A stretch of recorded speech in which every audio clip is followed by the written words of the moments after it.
नमस्कार, मैं हूं अंकुर और आप देख रहे हैं सत्यहिंदी.com। आइए एक नजर डालते हैं अब तक की सुर्खियों पर। प्रधानमंत्री नरेंद्र मोदी ने आज उत्तर प्रदेश में बुंदेलखंड एक्सप्रेसवे का उद्घाटन किया। इस दौरान उन्होंने कहा यह एक्सप्रेसवे अगले साल फरवरी में पूरा होना था, लेकिन ये उसके पहले ही पूरा कर लिया गया है।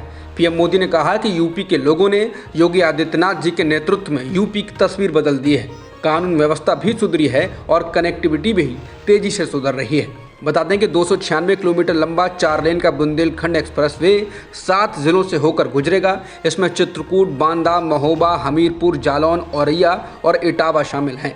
यह एक्सप्रेसवे चित्रकूट जिले में गोंडा गांव में NH-35 से इटावा जिले में कुदरैल गांव तक जाता है। इसके आगे ये एक्सप्रेसवे आगरा लखनऊ एक्सप्रेसवे से जुड़ जाता है। बता दें कि एक्सप्रेसवे के शुरू होने के बाद चित्रकूट से राजधानी दिल्ली का सफर करीब 8 घंटे में पूरा हो जाएगा, जिसके लिए अभी 12 से 13 घंटे लग जाते हैं।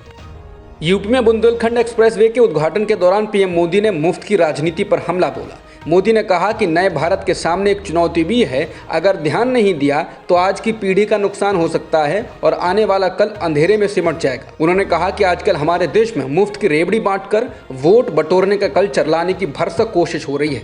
ये रेवड़ी कल्चर देश के विकास के लिए घातक है। इस रेवड़ी कल्चर से देश के लोगों को सावधान रहने की जरूरत है। पीएम मोदी ने कहा कि रेवड़ी कल्चर वाले कभी आपके लिए नए एक्सप्रेसवे नहीं बनाएंगे, नए एयरपोर्ट, डिफेंस कॉरिडोर नहीं बनाएंगे। उनको लगता है कि जनता को मुफ्त की रेवड़ी बांटकर उन्हें खरीद लेंगे। हमें मिलकर उनकी सोच को हराना है। रेवड़ी कल्चर को देश की राजनीति से हटाना है। पीएम मोदी ने कहा कि मुझे खुशी है कि देश में जहां भी हमारी डबल इंजन की सरकार है वो विकास के लिए मेहनत कर रही है। डबल इंजन की सरकार मुफ्त की रेवड़ी बांटने का शॉर्टकट नहीं अपना रही है।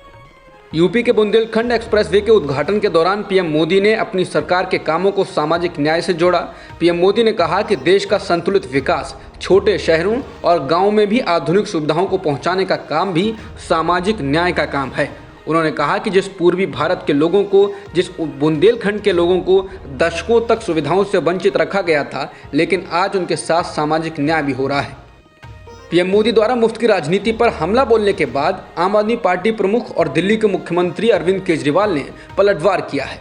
केजरीवाल ने कहा कि आज आरोप लगाए जा रहे हैं कि केजरीवाल फ्री की रेवड़ियां बांट रहा है, मुझे गालियां दी जा रही हैं, मेरा मजाक उड़ाया जा रहा है। केजरीवाल ने कहा कि मैं गरीबों को मुफ्त में शिक्षा दे रहा हूं तो क्या फ्री के रेवड़ियां बांट रहा हूं? अगर मैं बच्चों को शानदार शिक्षा दे रहा हूं मगर फ्री में दे रहा हूं तो क्या गुनाह कर रहा हूं?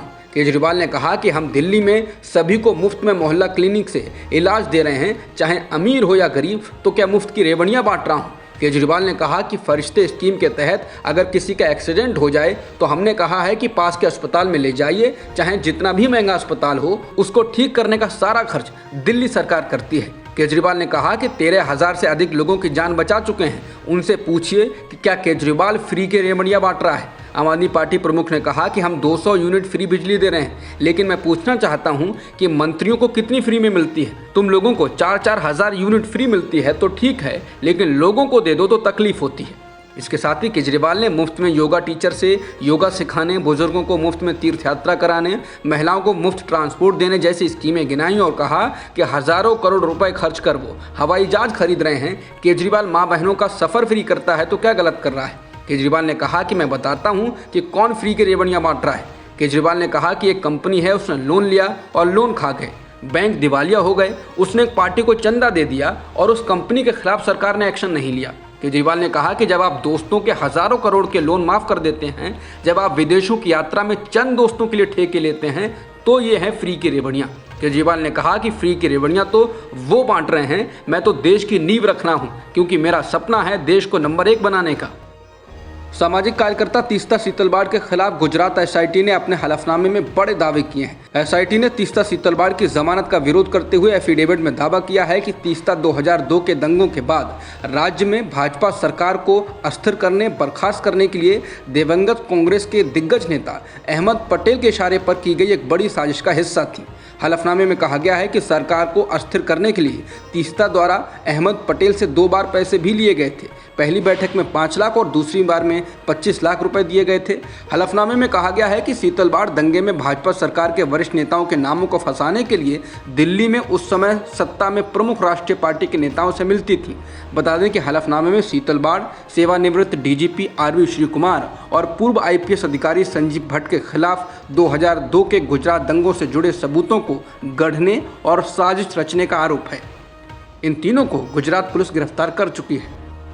गुजरात दंगों में अहमद पटेल को लेकर आई एसआईटी की रिपोर्ट पर बीजेपी ने भी हमला बोला है। बीजेपी के प्रवक्ता समित पात्रा ने कहा कि आज हलफनामे में ये सामने आया है कि षड्यंत्र के रचयिता सोनिया गांधी के पूर्व मुख्य राजनीतिक सलाहकार अहमद पटेल थे।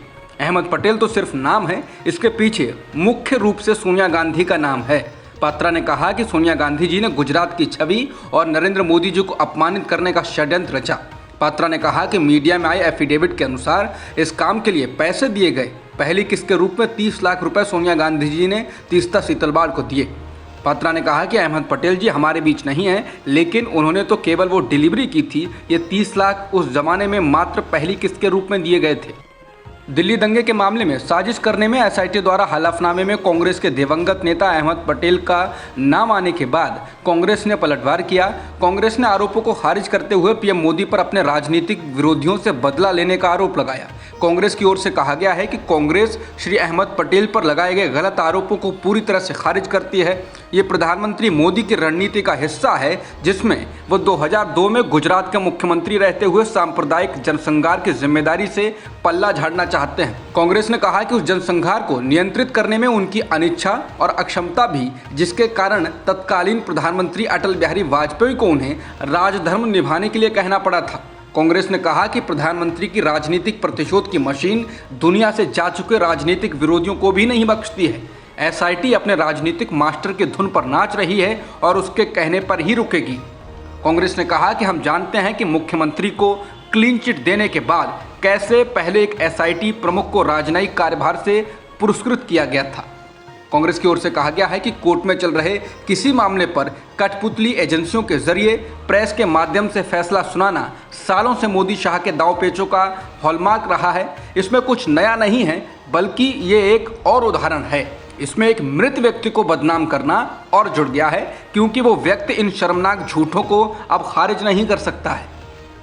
एसआईटी के हलफनामे में अहमद पटेल पर लगाए गए आरोपों को लेकर दिवंगत नेता की बेटी मुमताज पटेल ने अपने पिता के नाम का जिक्र करते हुए ट्वीट किया कि मुझे लगता है कि अहमद पटेल का नाम अभी भी विपक्ष को बदनाम करने के लिए, राजनीतिक साजिशों के लिए इस्तेमाल करने के लिए मायने रखता है।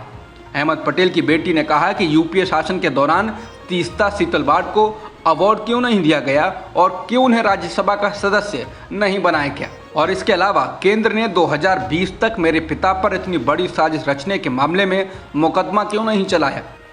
राष्ट्रपति चुनाव में आम आदमी पार्टी ने विपक्षी उम्मीदवार यशवंत सिन्हा को समर्थन देने का ऐलान कर दिया है। आम आदमी पार्टी सांसद संजय सिंह ने आधिकारिक घोषणा करते हुए कहा कि आम आदमी पार्टी विपक्ष के उम्मीदवार यशवंत सिन्हा को समर्थन देगी। उन्होंने कहा कि हम द्रौपदी मुर्मू का सम्मान करते हैं, लेकिन वोट यशवंत सिन्हा को करेंगे। 18 जुलाई से शुरू हो रहे संसद के मानसून सत्र से पहले सांसदों को लगातार कई तरह के निर्देश दिए जा रहे हैं।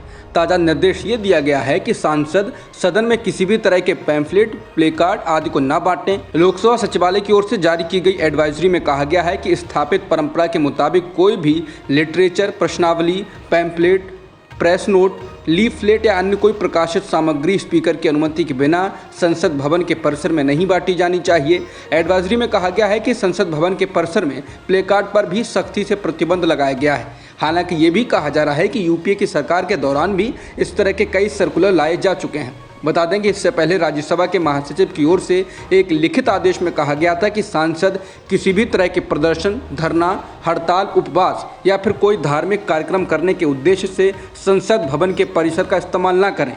उससे पहले लोकसभा सचिवालय की ओर से जारी किए गए बुकलेट में कुछ शब्दों को असंसदीय करार दिए जाने को लेकर भी अच्छा खासा हंगामा हो चुका है।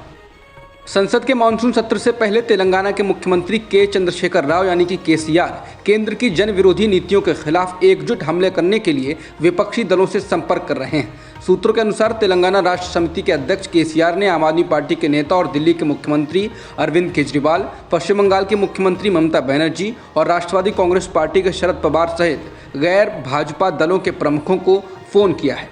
एनडीटीवी ने सूत्रों के हवाले से कहा है कि केसीआर ने उनसे एनडीए सरकार के अलोकतांत्रिक रवैये को उजागर करने के लिए देशव्यापी विरोध प्रदर्शन शुरू करने के लिए कहा है। केसीआर ने तेजस्वी यादव, समाजवादी पार्टी के मुखिया अखिलेश यादव और तमिलनाडु के मुख्यमंत्री एमके स्टालिन से भी बात की है।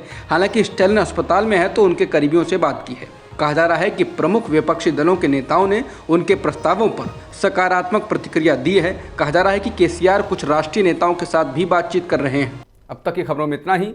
बाकी खबरों के लिए बने रहिए सत्यहिंदी.com के साथ।